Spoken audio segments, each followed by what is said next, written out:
Sometimes you can step into your own home and feel it before you see it. That faint shift in the air that tells you something has already changed. That's what hit me the moment I walked in. The cold still clinging to my coat, the warm glow of the Christmas tree flickering in the corner, and yet silence. The kind that wraps around the room like a warning. Michael stood by the fireplace with his arms folded tight, firelight cutting shadows across his face. He didn't greet me, didn't move, just watched me like he had rehearsed something he wasn't brave enough to say out loud. "I brought the groceries you asked for," I said gently, setting the bags near the counter. "Mom," he answered, voice flat, too controlled. "I need to tell you something." Those words, that tone, they stopped me mid-step, cold, heavy, inevitable. "What is it?" His jaw flexed once before he finally let the words out. "I'm tired of seeing you every day." It was such an odd sentence, raw and graceless, that for a moment it didn't land. Then it did, hard, sharp, undeniable. But I didn't flinch. I just looked at him, my son, searching for hesitation. There was none. "You're tired of seeing me," I repeated. He nodded, one stiff, rehearsed motion. "Ella and I talked, we need space." "It's nothing personal." "Nothing personal," I echoed softly. "In the house I bought." His eyes flicked toward the staircase. Elaine was up there, her perfume still faint in the air, not coming down. She didn't need to. Her version of the truth had already walked into the living room wearing my son's face. I set the remaining groceries on the counter, keeping my hands still. "You feel crowded," I said quietly, "by the woman who put a roof over your head." "Mom, don't twist this into guilt. We're adults, we want to live our life." "You already do." "It doesn't feel like it," he muttered, rubbing the back of his neck the way he used to when he got caught lying as a kid. I studied him, his rigid stance, the uneven breathing, the way borrowed courage sat uncomfortably on him. This wasn't Michael talking. Not really. "So this is what space means," I said softly. "Removing the person who made this home possible." He didn't answer. His silence was a confession all its own. The tree lights blinked between us, red, green, red again, cutting the stillness in little flashes. Outside, snow began to fall. I reached into one of the bags and pulled out a small gift bag. Inside was the scarf I bought for Elaine. I set it on the table. "You can give this to her yourself." "Mom, I didn't mean to hurt you." "You just did." A floorboard creaked upstairs, Elaine listening. Always listening. I walked to the front closet and took my coat down. My movements were steady, almost graceful. "Where are you going?" Michael asked. "For a walk." "It's freezing." "It matches the atmosphere." He blinked at me, unsure if I was joking. I wasn't. I wrapped the scarf around my neck, placed my hat on, and looked at him one last time.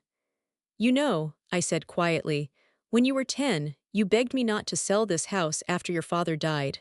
You said it was home." He looked down. "Things change." "Yes," I replied, "they do." I picked up my car keys. Cold metal, warm clarity. "You want space, Michael," I said. "You'll have more than you think." He stepped closer, his voice suddenly unsure. "Mom, maybe we can talk later." "No." My tone didn't rise, but it settled like a stone. "You wanted peace." "So do I." For a moment, he just stared at me, like he didn't expect the woman he underestimated to stand tall. But I wasn't the kind who begged to stay where she wasn't respected. I opened the front door. Winter air rushed in sharp, honest, cleaner than anything inside. "Lock up after me," I said quietly. "You're still living under my roof for now." His face twisted, realization cutting through the bravado. Maybe for the first time he understood who he was talking to. I stepped outside. Snow crunched under my boots. Behind me, the door closed with a soft finality, a sentence ending. The street was empty except for the glow of neighbors' lights. I walked to my car without looking back. Inside, I sat for a moment, hands resting calmly on the wheel, steady breath. No tears. He thought he took control tonight. He hadn't. I started the car. The house grew smaller in the mirror, then disappeared behind falling snow. By the time I reached the corner, I already knew what I needed to do next. When I finally returned to my room upstairs, I closed the door quietly. The warmth from downstairs never reached here. The silence felt sharp, like a clean blank page. I slipped off my gloves and set them on the dresser. My reflection in the mirror looked back at me, steady, unbroken. The muffled sound of Michael's voice floated up from below. mixed with Elaine's whisper, thin and unforgiving. He had done exactly what she wanted. I crossed the room to the drawer and pulled out the folder I'd kept untouched for months. Inside were the house documents. The deed, my name printed clearly, Nora Bennett's simple ink, but it carried power. I sat on the edge of the bed and turned the pages calmly. The date of the final payment, 10 years ago. Every line, every decision, every sacrifice mine. There was nothing left to argue about. I reached for the old leather notebook on my nightstand. And somewhere deep inside me, a plan began to form. My notebook lay open in front of me, the newest page holding a single clear line written in my firmest handwriting. Sell the house quietly. I stared at the words until they felt sewn into the room itself. If Michael and Elaine needed space so desperately, then I would give them more than they expected, more than they could ever undo. Footsteps moved carefully through the hallway. Michael paused at my closed door.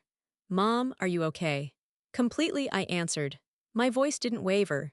He waited as though hoping to hear sadness push through the wood, but when he heard nothing, he drifted away. A faint whisper followed downstairs, then Elaine's soft laugh. Light, practiced, almost rehearsed. I opened my closet and pulled down the box where I kept every document that mattered. Bank statements, insurance papers, receipts, repairs. Proof of every decision I made and every sacrifice I carried alone. I arranged them on the desk, page by page, the order familiar to my fingers. Everything was in my name, every inch. My phone buzzed. A message from Elaine appeared on the screen. "Dinner is ready. If you're busy, we'll eat without you." It wasn't an invitation. It was a test disguised as courtesy, a reminder of the place she thought I should occupy. Quiet, obedient, tucked out of sight. I turned the phone face down. In the silver box inside my drawer were pieces of a life only I remembered fully. My husband's old watch, the photograph of little Michael with missing front teeth, and a folded note from decades ago that read, "Everything you build, protect it." I closed the lid gently. This wasn't a night for emotions. It was a night for decisions. Outside, soft snow had begun to fall again, and the Christmas lights reflected off the windows in small golden bursts. From this room, they looked like the heartbeat of a home that no longer saw me as part of it. I picked up my notebook again and added another line beneath the first. "Call Margaret." If anyone would understand, it was her. I dialed. She answered on the second ring, voice sharp with intuition. "Nora, what happened? You sound too calm. That's never a good sign." "I'm fine," I told her, "but I need a favor." "What kind?" "Discretion." Margaret was quiet for a moment. Then she said, "The agent who helped my sister last year. Jonathan Pierce." "That's the one." "Nora, what are you planning?" "I'm selling the house," I said, quietly, "before Christmas ends." There was a long breath on her end. A soft, weighted pause. "All right," she finally said. "I'll tell Jonathan to call you tonight." "Thank you, Margaret. Always, but be careful." I hung up. My hands rested flat against the desk. The surface felt cool and sure beneath my palms, like it had been waiting for me to decide something real. Downstairs, I heard faint chatter, Elaine's laughter again, bright and practiced. She had won tonight's small victory. She didn't know I was planning something far greater. I gathered the documents, slid them back into the folder, and tucked it into my handbag. My plan required no confrontation, no raised voices, only resolve. I switched off the light, leaving the room in darkness. For the first time tonight, that darkness didn't feel heavy. It felt like power. "They wanted distance," I whispered to myself. "Now they'll have it." For a moment, the corner of my mouth lifted, not out of spite, but clarity. The next morning carried the crisp edge of cold, even though the heater hummed steadily. Cinnamon lingered faintly in the air from yesterday's baking. I poured coffee into my old ceramic mug and sat at the kitchen table, letting the warmth spread through my palms. My phone rang. "Margaret." "Morning," she said. "I baked gingerbread." "And you're coming over, right?" "Maybe. You sound strange." "My son told me he's tired of seeing me on Christmas." Her breath sharpened. "He said that, in your own house?" "Yes." Margaret's tone dropped low. "Then that boy has forgotten who built the ground he stands on." "Patience isn't loyalty," I said quietly. "It's just a delay." "Come anyway," she insisted. "I'll make coffee strong enough to wake the dead." "I'm not running, Margaret, I'm thinking." About what? About giving them the silence they asked for and the space they won't know what to do with. She hesitated. You're not planning something reckless. Recklessness is emotion. This is arithmetic. Nora, she murmured, you're scaring me. Then you're finally listening. She sighed. Fine, I'll stop by with the cookies. 20 minutes later, the doorbell rang. Margaret stepped inside, dusted with snow, carrying a tin wrapped in red ribbon. She placed it on the counter and closed the door behind her. These are still warm, she said. Take one. I opened the tin. The smell of ginger and clove filled the kitchen, rich, comforting, grounding. Smells like calm, I said. Calm. Margaret snorted. No, you're plotting something. Observation isn't plotting. She raised an eyebrow. That look you have, the one that says someone's about to regret underestimating you. I didn't argue. I simply broke a cookie in half. Remember when Michael was 12? I said. He told me once that cookies fixed everything. You told him that. I lied. Margaret leaned forward. You're serious about leaving, aren't you? I'm serious about balance. They enjoyed comfort without cost. I'm about to show them the bill. Jonathan Pierce, she said, nodding slowly. You want him to handle everything? Yes, quietly. She pulled out her phone. I heard her speak to him, steady, efficient, as if she'd been preparing for this conversation her whole life. When she hung up, she said, he'll call you within the hour. Good, she swallowed. Nora, this is happening fast. Fast keeps people honest. The phone buzzed before she could respond. Unknown number, Jonathan. Mrs. Bennet, he said politely. Margaret let me know you wanted a discreet consultation. May I ask, are you looking for a confidential sale? Yes, as soon as possible. And the property is fully in your name, every inch. Then this will be simple. Would you prefer to meet in person? Tomorrow morning. Not here, of course. Send the address by text. When we ended the call, Margaret let out a breath she'd been holding. This is real, she whispered. I don't bluff about ownership. Nora, you've gotten colder. Warmth never protected me, I said. It only made me convenient. Before she could answer, keys jingled in the hallway. Michael's voice followed. Mom, Margaret.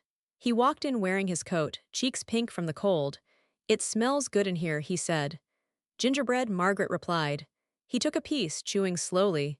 Elaine's decorating the tree. You should come help, I have plans. His eyebrows pulled together. Plans? Personal ones, he hesitated. Are you still upset about last night?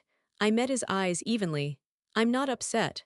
I'm simply done explaining my worth to people who benefit from forgetting it. He stared at me for a long moment, at a loss for words. I should go help Elaine. Probably, he left quietly. The door closed behind him. Margaret leaned against the counter. He has no idea what's coming. He's comfortable, I said. Comfort blinds people to consequences. She shook her head. What happens now? I meet Jonathan, I sign. And then I vanish from this house the way they wished, just not in the way they imagined. She gave me a long look. You sound like the woman you used to be. Then it's long overdue, I said. She touched my arm lightly. Nora, keep that calm. It's sharper than anger. After she left, the house grew still again. The scent of gingerbread lingered, warm and sweet. A single crumb sat on the table where Michael had been. I brushed it into my hand and dropped it into the trash. The sound was small, but final. Let's talk property. Those were Martin's first words after he sat down, his coat barely off, his presence already steadying the room. He spread the documents across the table with the practiced precision of a man who had handled 1,000 endings for 1,000 families. Title, tax record, full deed. He placed each sheet in a perfect line, then tapped one page with his pen. Everything is still under your name. I nodded, sliding my own file toward him. I double-checked last night. No transfers, no attachments, no co-owners. He flipped through the pages quickly but not carelessly. Clean, he murmured. You could sell today and no one could contest a thing. That's the plan. His eyes lifted, assessing me. Margaret told me what happened. She tells you too much. She tells me just enough to prepare your defense. I'm not the one who needs defending. He studied me for a long beat, the corner of his mouth pulling tight. You're serious about selling. I don't bluff with deeds. He leaned back in the chair, arms loose now, expression sharpening into approval. Then we move fast. Quiet sale. Cash buyer, no listing. No noise. Jonathan Pierce is handling the sale, I said. A small, approving hum escaped him. Good choice. He works clean. He made a note in the margin, then looked up again. How are you holding up? Fine. Really? I took a breath, steady and true. I've been insulted by my own blood in a house I built from scratch. Nothing clears the mind faster. He tapped his pen once, sharp, decisive. You know, most people would cry. Most people don't have a plan. That earned the faintest smile from him. I'll draft the confidentiality agreement today. No digital trail, just ink. Perfect. He turned another page. You'll also need to declare capital gains. I'll handle it. The less paperwork left open, the better. His gaze softened, not pity, something closer to respect. You trust me with a lot. Trust is expensive these days. You can afford it, he said quietly. A small chuckle escaped me. Still the same Martin, always 3 steps ahead. I could say the same about you, Nora. He folded his hands. And your son? What about him? He'll ask questions when he finds out. Then he'll learn that answers come with deadlines. Martin let that hang in the air. And Elaine, does she know anything? She knows control is slipping. That's enough to keep her distracted. He closed the folder, slid everything neatly back into his case, and locked the clasp. Once you sign the prep forms, I'll move everything forward. He handed me 2 preliminary documents. I read every line, signed carefully, then returned them to him. The scratch of my pen sounded final, steady, like the closing of a door no one noticed had been open. You just turned a page most people never dare touch, he said softly. I stopped being most people when they stopped being family. He stood, gathered his coat, and paused at the doorway. You sure you're okay being alone through all this? I looked around the quiet room, the kitchen spotless, the tree glowing faintly in the corner. I've been alone in this house for years, they just filled the space. He nodded once, slow, thoughtful. You always turn pain into precision, don't lose that. I won't. The door clicked shut behind him. I stayed there for a moment, staring at the fresh signature on the page. My name shimmered faintly in the light, my proof, my protection, my boundary drawn clean. The silence wasn't hollow anymore. It was mine. Minutes later, a car door slammed outside. Not Martin's, he would never slam anything. Heavy footsteps approached. The front door swung open without a knock. Michael stepped inside, breath clouding in the cold air he brought with him. His gaze went immediately to the documents spread across the table. His shoulders tensed. What's all this? He asked. Routine legal work, I said calmly. He frowned. You're updating your will. Not exactly. He took a few steps closer, confusion tightening his face. Why didn't you tell me Martin was coming? I didn't realize I needed your permission. His lips pressed together. You've been distant lately. Observation helps me think. About what? He asked cautiously. Boundaries, I answered. You wanted space, I'm building it. He blinked, startled, like he didn't recognize the woman speaking to him. That's not what I meant. I know exactly what you meant, Michael. His voice softened. Mom, you're not still upset, are you? I don't do upset, I do results. He stepped back slowly, as if the air between us had changed density. You're different. I finally am. He swallowed hard, eyes flicking toward the staircase toward Elaine. She wants to talk about Christmas plans, he muttered. Enjoy them while you can. He froze mid-step. What does that mean? You'll find out soon enough. The words landed with quiet precision. He stared at me like a man trying to solve a puzzle with missing pieces. Then he turned and left without another word. The house fell silent again. I opened my notebook. 1 line. Stage 1 complete. The next morning brought fresh snow, the soft, untouched kind that makes footsteps loud and intentions clearer. At 9 a.m. sharp, a black sedan pulled into the driveway. Jonathan stepped out, neat coat, crisp movements, briefcase in hand. Mrs. Bennet, he said warmly, everything is ready. Come in. He looked around the living room, taking in the tree, the garland, the quiet. Beautiful place.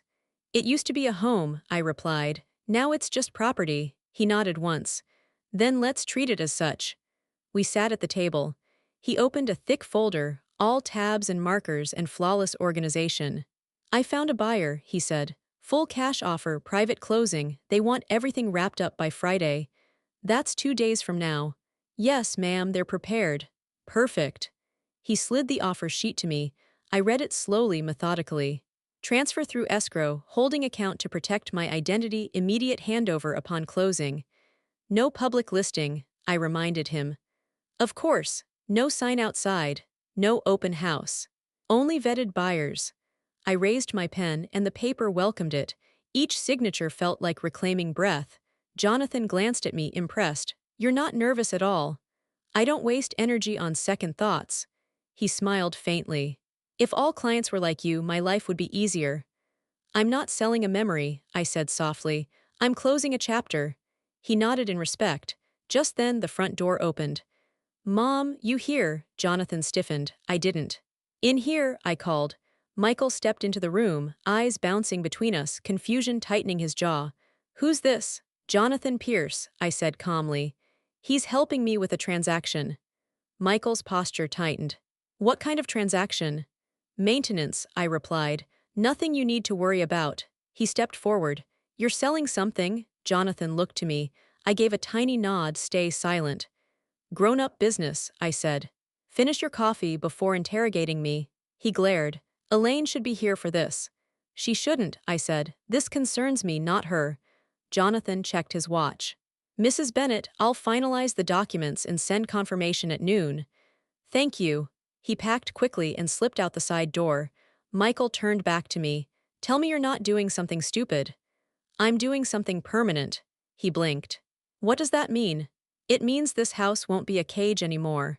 His face went pale, like the words hit him somewhere he didn't expect. You're overreacting. I leaned back, steady. You told me to leave. I'm making sure I can. He opened his mouth, then closed it again. We can fix this.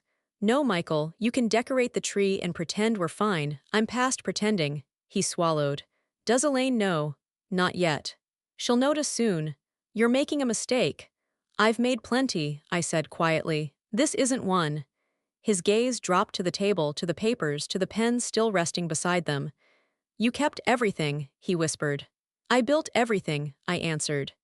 He shook his head slowly, lost, the weight of consequences finally settling on him, and I felt nothing but clarity. This isn't you. Those were Michael's exact words, spoken as if he couldn't recognize the woman standing in front of him. I met his eyes steadily. You're right, I said. It's the version of me that finally stopped being convenient. For a moment, he simply stood there, chest rising and falling, caught between indignation and disbelief. Then, without another word, he turned and walked out.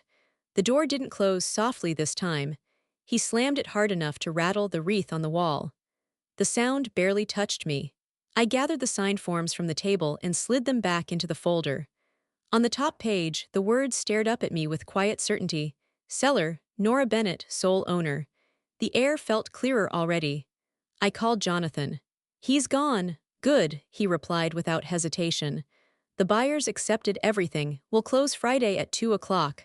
Perfect. One more thing, he added. Do you want me to notify your attorney for immediate trust transfer? Yes. Martin handles all releases. Understood. Expect the documents tonight. Thank you, Jonathan. You handle this better than anyone I've worked with, he said. Most people panic. You don't. Experience teaches efficiency, I answered, then ended the call. Outside, snow began again, thin, steady flakes drifting against the window. Inside, the house looked almost staged. Chairs in their places, framed pictures aligned, the faint scent of gingerbread thinning in the air. Everything sat calm and perfect on the surface. But beneath that polish, something fundamental had shifted. For the first time in years, the house felt like mine again. By Friday, the snow had turned to sleet that tapped against the windows in a cold rhythm. The entire home gleamed as if waiting for someone new to claim it. Lemon polish covered the familiar scent of lived-in winters. I stood near the entryway when Jonathan's dark sedan pulled up at exactly 10. He stepped out with two people, a young couple dressed neatly, their nervous smiles tucked behind courtesy. Mrs. Bennett, Jonathan greeted. These are Mr. and Mrs. Carter, the buyers. I nodded once. Welcome. The woman took a quiet breath. Your home is beautiful. It was, I said. Now it's ready to become someone else's. Jonathan opened his folder. They've reviewed all disclosures. Everything is clean. Good, I replied. Let's go through the details. As we walked through the living room, the tree still stood in the corner, lights softened, ornaments catching the gray daylight. The woman brushed her fingers along the banister. This place feels peaceful, she murmured. That's the furniture, I said. Not the history. She didn't understand the weight of that sentence, and she didn't need to. We moved to the kitchen table. Jonathan spread the papers in a practiced motion. Full payment confirmed, deed transfer ready. Let's finish. I signed first, steady, deliberate strokes that felt like reclaiming pieces of myself. The buyers followed, hands slightly trembling, excitement and caution mixed in equal measure. The husband looked up. You're sure about selling? I met his question without a blink. I was sure the moment my son told me he was tired of seeing me. Jonathan's pen paused midline. The couple exchanged an awkward glance, unsure if they'd stepped into the middle of something. But I kept my gaze calm. People change. So do houses. We were nearly done when the front door opened sharply. Nora, Elaine's voice sliced through the room. Jonathan straightened. I didn't turn immediately. In here, I said. Her heels clicked hard across the floor. She took one look at the papers and froze. What is this? What's happening? Jonathan answered, professional and unbothered. We're finalizing a sale. A sale, her voice rose. You're selling this house. That's correct, I said. You can't just do that, she hissed. This house belongs to our family. It belongs to the name on the deed, I replied. And that name is mine. Her face reddened. Michael doesn't know, does he? He'll know at 4 o'clock. She stepped closer, eyes flashing. You're out of your mind. No, I said quietly, I'm out of patience. Jonathan glanced toward the door. Shall I escort the buyers out, Mrs. Bennet? Yes, we're done. The couple hurried out, murmuring awkward goodbyes as Jonathan guided them away. When the house fell silent again, Elaine rounded on me. You're destroying your son's life. No, I said, I'm ending his vacation. You can't evict your own child. I can when my child stops acting like one. Her lips trembled, not from fear, but from rage polished to a shine. He trusted you. He trusted my wallet, I corrected. He'll never forgive you. I'm not applying for forgiveness. She let out a sharp, bitter laugh. You're going to regret this, Nora. I don't regret logic. Jonathan returned then, folder tucked firmly beneath his arm. Everything is finalized. The title office confirmed your 2 o'clock closing. Thank you. Elaine whirled toward him. You can't let her do this. He kept his tone polite. It already happened. You have no right. Jonathan's expression barely shifted. You're not on the title, ma'am. There's nothing to contest. Her eyes burned with fury as she turned back to me. Michael will fight this. He'll lose, Jonathan said calmly. Elaine stared at me, disbelief twisting into something cold. You're cruel. I leaned back slightly. Cruel would have been leaving without warning. I'm giving notice.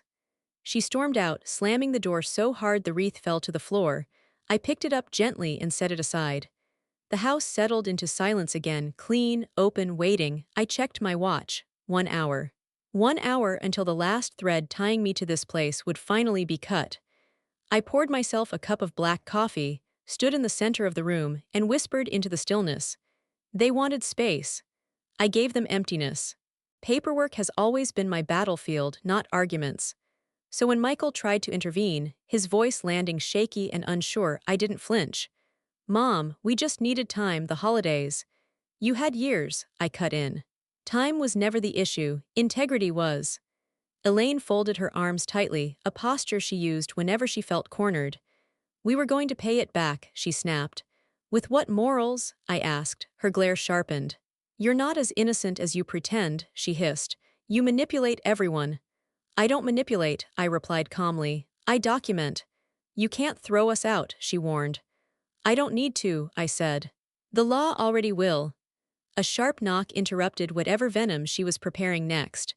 The front door opened, and Martin walked in with a folder tucked under his arm, his presence crisp and controlled. Morning, he said briskly. Elaine froze. You again. Always a pleasure, he replied dryly. Mrs. Bennet, the forgery file, just as you requested. He placed the folder on the table and opened it so both of them could see. This is the original loan application, he said, turning a page. And this, he tapped the next sheet, is your copy of her signature. Elaine's face drained of color. Spot the difference, I murmured. Martin continued, tone steady and unbothered. The loan officer confirmed this was filed last Thursday. The IP address traces directly back to this house. Michael stepped back. That's not proof. It's enough for a warrant, Martin replied. Elaine's voice cracked. You can't prove intent. Martin looked straight at her. Intent is assumed when someone signs another person's name under penalty of perjury. Her composure cracked. You wouldn't dare press charges. I folded my arms. Try me. Martin closed the folder smoothly. I've already filed an incident report. We can pursue civil action if Mrs. Bennet chooses. Not yet, I said. Fear is sometimes a better teacher than punishment. Elaine's jaw tightened. You're heartless. No, I replied. I'm thorough. Michael stared at the floor. Mom, I didn't mean for this to happen. Intent doesn't erase ink, I said. I'll fix it, he whispered. You can start by finding somewhere else to stay. Elaine gasped. You're kicking us out. I'm respecting the closing date, I replied calmly. Martin gathered the documents. Mrs. Bennet, once the sale finalizes this afternoon, they'll no longer have legal access to the property. Elaine spun toward him. This isn't over. It is on paper, he said. She turned back to me, eyes bright with fury. You'll regret humiliating your own family. I regret raising someone who thought family meant ownership, I said quietly. Martin's voice softened slightly. Everything's in order, Nora. I just need your signature here, confirming the attempted fraud. I signed without hesitation. Done, he nodded. This locks their access permanently. Elaine stepped forward. You think you've won? I don't compete, I replied. I conclude. She turned to Michael. Say something. But his shoulders sagged under the weight of his choices. He had nothing left to defend. Martin checked his watch. I'll see you at 2 o'clock for the final transfer. Thank you, I said. He left quietly, his professionalism cutting through the tension like clean air. Elaine stared at me one last time. You'll be alone, Nora, that's your punishment. Peace is never punishment, I answered. She grabbed Michael's arm and dragged him out, slamming the door behind her. The silence that followed felt steady, not triumphant, not loud, just real. I looked down at the open folder. The forged signature stared back at me, shaky and unconvincing. I reached for my pen, the real one, and wrote a single line beneath it. They forged my name, but I still hold the pen. Then I closed the folder, locked it away, and watched the snow begin again outside. By the next morning, I was nearly done packing when the doorbell rang. It wasn't the soft ring of a neighbor. It was firm, rhythmic, official. Through the glass panel, I saw 2 uniformed officers. I opened the door. Good morning, officers.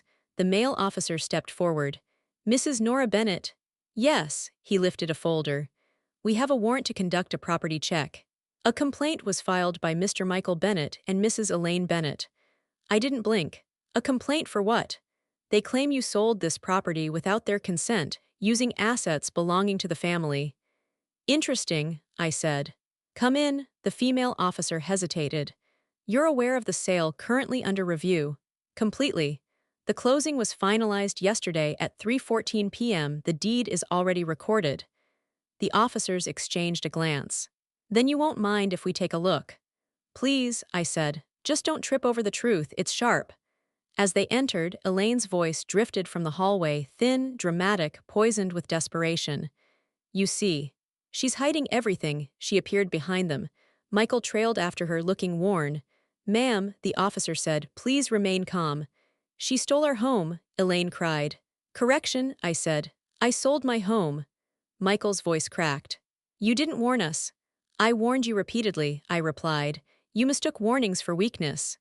The female officer cleared her throat. Mrs. Bennet, proof of ownership. In the folder on the table, I said. She opened it, scanning the documents with an experienced eye. Everything appears in order, Elaine scoffed. She forged everything. I tilted my head. Would you like to explain why your forgery was reported to the police 2 days ago? The male officer turned toward her. Ma'am, is that true? Elaine stammered. That was unfounded. Convenient timing, I finished. The officer checked his notes. We also have a duplicate signature complaint from the bank this week, filed under your name. Elaine froze. That's absurd, she barked. Michael's face drained. Elaine, don't start, she snapped. The officers exchanged another knowing glance. The female officer closed the folder gently.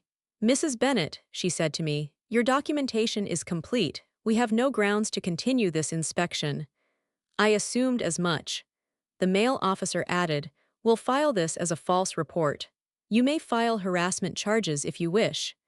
I prefer peace over paperwork, I replied. Elaine's eyes widened. You can't walk away from this. The officer faced her. Ma'am, filing a false allegation against a verified property owner is a criminal offense. She's manipulating everyone, Elaine shouted. Ma'am, the officer said firmly, stop.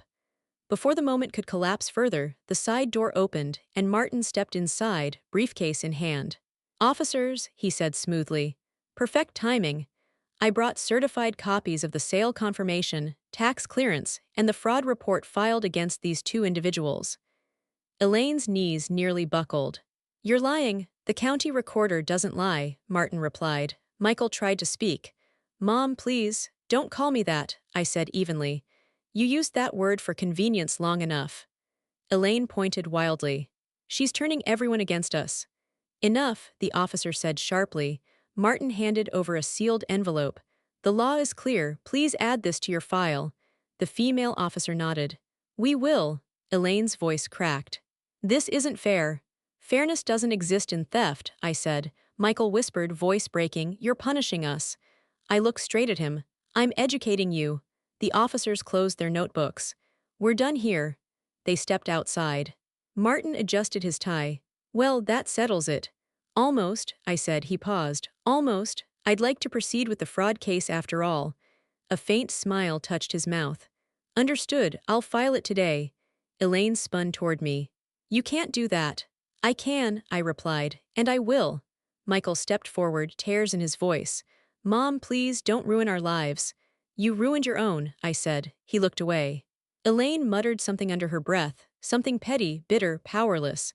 I didn't care enough to catch it. Martin closed his briefcase. The law is on your side, Nora.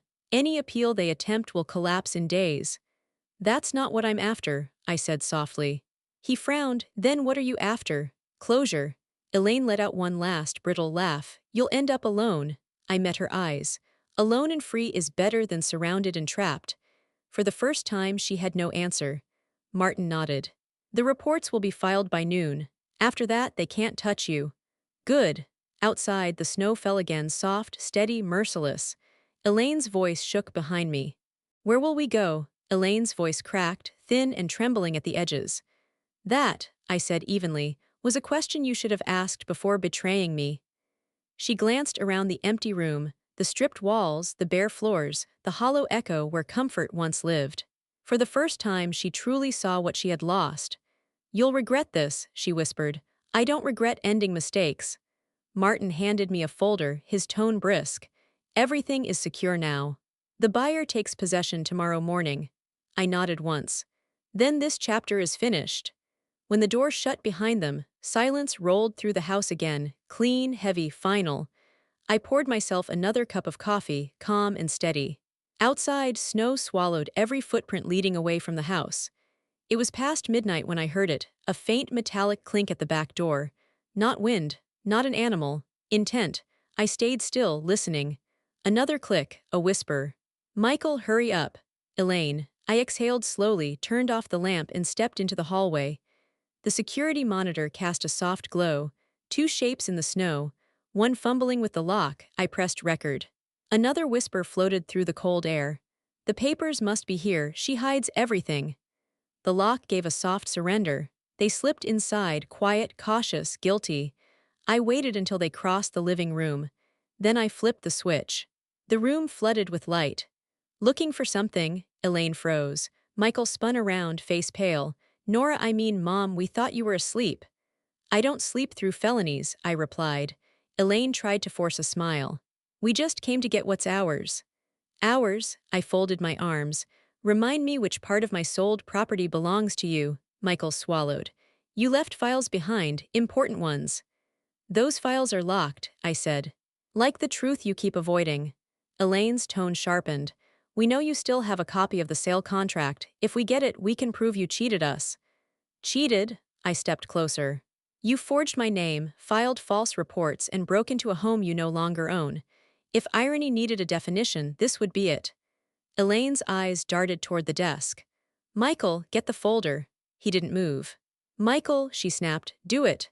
I pressed a button on my phone. A soft beep sounded from the camera. Smile, I said, you're on live feed. Elaine's voice trembled. You wouldn't. I already did. The footage is uploading to Martin's cloud as we speak. Michael's shoulders sagged. We just needed a chance to explain. Breaking in isn't explaining, I said. It's evidence. Elaine's frustration rose like steam. You set us up. No, I said, you volunteered. The tension thickened. The wall clock ticked painfully loud. Michael whispered, we're desperate, Mom, they froze our accounts. Elaine can't pay rent. I looked at him, calm, not cruel. Consequences aren't cruelty. They're math. Elaine bristled. You've always looked down on us. No, I answered softly. I finally looked clearly. Her fists tightened. You think this is over. I'll destroy every deal you made. You already tried, I said. Forgery didn't work. Her eyes darted to the window, an animal seeking escape. The outside light caught her reflection, drawn, panicked, small. I walked past her and placed a small envelope on the counter. Here's your share, she stared. What is that? Inside is everything you left behind, the fake power of attorney, the forged loan papers, the email you sent the bank. I suggest you take it before the detective does. Michael whispered, stunned, you kept all that. I keep everything, I said. Evidence doesn't lie. Elaine snatched the envelope, her hands trembling. You wouldn't hand this to the police. I already did, that's a copy. Michael closed his eyes. Mom, please. Michael, I said quietly, when you forged my name, you chose your side. Tonight, you crossed the line entirely. We just wanted to fix it, he said hoarsely. You fix things by owning them, not by breaking in. A sudden knock jolted the front door. 3 firm hits. Elaine jumped. Who's that? Martin, I said. He has excellent timing. I opened the door. Martin stepped in, dark coat, phone in hand. Outside, a patrol car idled in silence. Good evening, he said. Detective Grant is waiting. Elaine backed up. You called the police. I didn't need to, I replied. The security system did. Martin stepped forward. I advise you both to stop talking. Anything else will help the case. Michael paled. Case? Yes, Martin said flatly. Unlawful entry and attempted tampering with legal evidence. Elaine bristled. She's manipulating all of you. Martin met her glare. No. She's protecting herself. The law favors the prepared. The female officer from before stepped inside. We'll take it from here. Elaine's voice cracked. This is harassment. No, ma'am, the officer said evenly. This is accountability. Michael covered his face. I didn't mean. You never do, I said softly. That's why you keep losing. The officer gestured toward the door. You both need to come with us for questioning. Elaine turned to me, desperate. You're destroying us. No, I said. You destroyed yourselves the night you decided my signature belonged to you. She had no answer. Martin watched silently as officers escorted them outside. Blue and red lights washed across the snow, pulsing like a heartbeat against the cold. When the door shut, he asked, You okay? I'm consistent, I answered. He smiled faintly. Detective Grant has the footage. You won't need to testify unless you want to. I will, I said. Some lessons deserve witnesses. We stood in the quiet for a moment. Outside, the patrol car drove off, taking the last remnants of their excuses with it. Martin nodded toward the monitor. Perfect footage, you're meticulous. That's how I survived, I replied. You'll sleep easier tonight, he said. I'll try. After he left, I locked the back door slowly, letting the metallic click echo through the empty rooms. On the counter, a cup of cold coffee waited. I poured it out, wiped the counter clean, and whispered to the stillness. They broke in for proof. All they found was truth. By noon, the sky was a faint gray. My phone buzzed. Martin again. Court filing accepted. Meeting at 2 p.m. At exactly 2, I walked into his office. Paper and polished wood filled the air. You're punctual, he said. I don't waste time on people who already wasted mine. He gestured to the chair across from him. Everything's moving quickly. Detective Grant's report went through. They're facing charges for unlawful entry and attempted evidence tampering. Good, I said, but I want a civil motion too. He slid a file across the desk, already built. Damages, emotional distress, fraud, it's airtight, you'll control the settlement. I flipped through. No mercy clauses. None, he said. If they try to appeal, the forged documents will bury them. Perfect. Martin studied me. You're calm, considering your son is about to face court. Calm, I said, is what happens when you stop confusing love with permission. That, he murmured, is one to remember. The door opened. Detective Grant stepped in, hat tucked under his arm. Afternoon, Mrs. Bennet. Thought you should hear this from me. Elaine spent the night in holding. Your son posted bail. I expected that, I replied. He always pays for mistakes with borrowed money. Grant nodded. She's trying to claim you forced her to sign the loan documents. The detective laid the printed emails on the desk, clear, undeniable. We found the originals, he said. She sent them from her own account. I nodded once.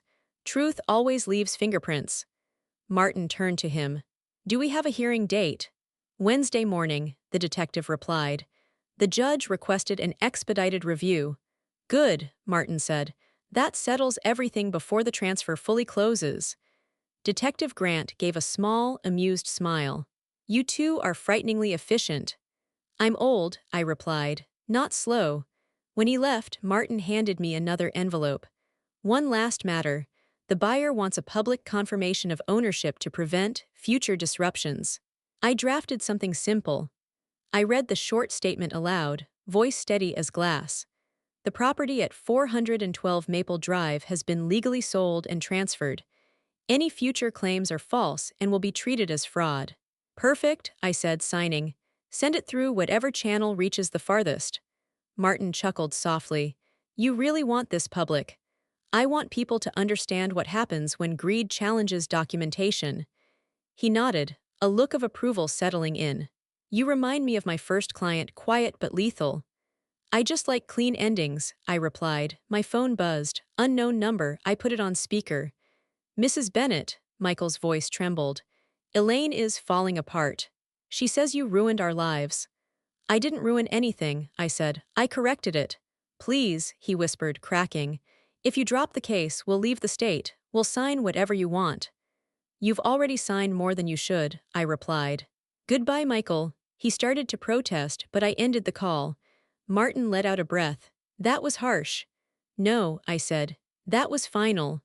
We drove to the courthouse in silence, thin snow drifting across the windshield like slivers of glass.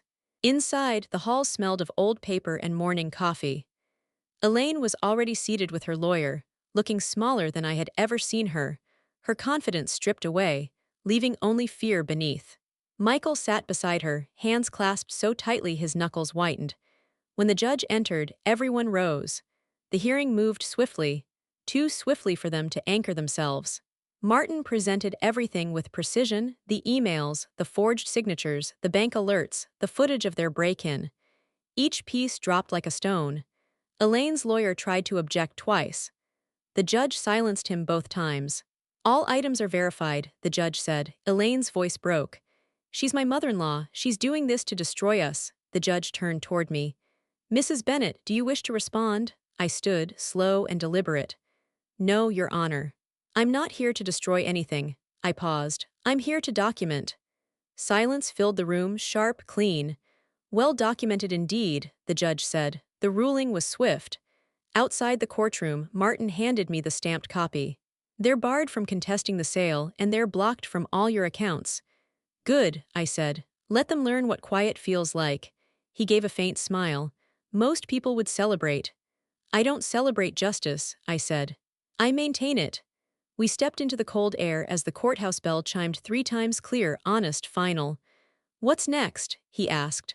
Closure, I replied. And moving forward. The next morning, sunlight broke through the gray sky like a blade, bright, sharp, unforgiving. The house was empty. No laughter. No arguments. No footsteps belonging to people who believed they were entitled to more than they earned. Just walls, and none of them were mine anymore. Margaret stood at the doorway holding 2 steaming coffees. She didn't ask if I was sad. She knew sadness was a luxury I had long since stopped carrying. The moving truck is gone, she said quietly. Ready, I walked to the kitchen one last time. The silver box sat on the counter untouched, gleaming. My phone buzzed beside it. A final message from Michael. Mom, please just call us. I stared at the screen for a moment. No anger.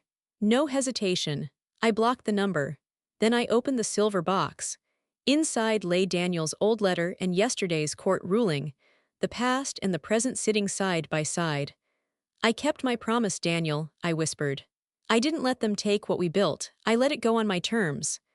I closed the lid. The snap echoed like freedom. I'm ready, I told Margaret. We stepped out into the crisp winter air. The sold sign on the lawn was buried under fresh snow. I handed the keys to the agent waiting at the gate, no glance back at the window where I once waited for my son. I slid into my car. The engine warmed beneath my hands. Margaret leaned into the window. So, where to? Forward, I said. Somewhere quiet. I pulled away. The road curved along a frozen lake, sunlight scattering across the surface like scattered diamonds. I remembered Michael's words, I need space. I looked at the endless horizon and felt the first real smile stretch across my face. I finally have mine, I murmured. My car followed the open road, leaving behind nothing but tire tracks in the snow and the truth.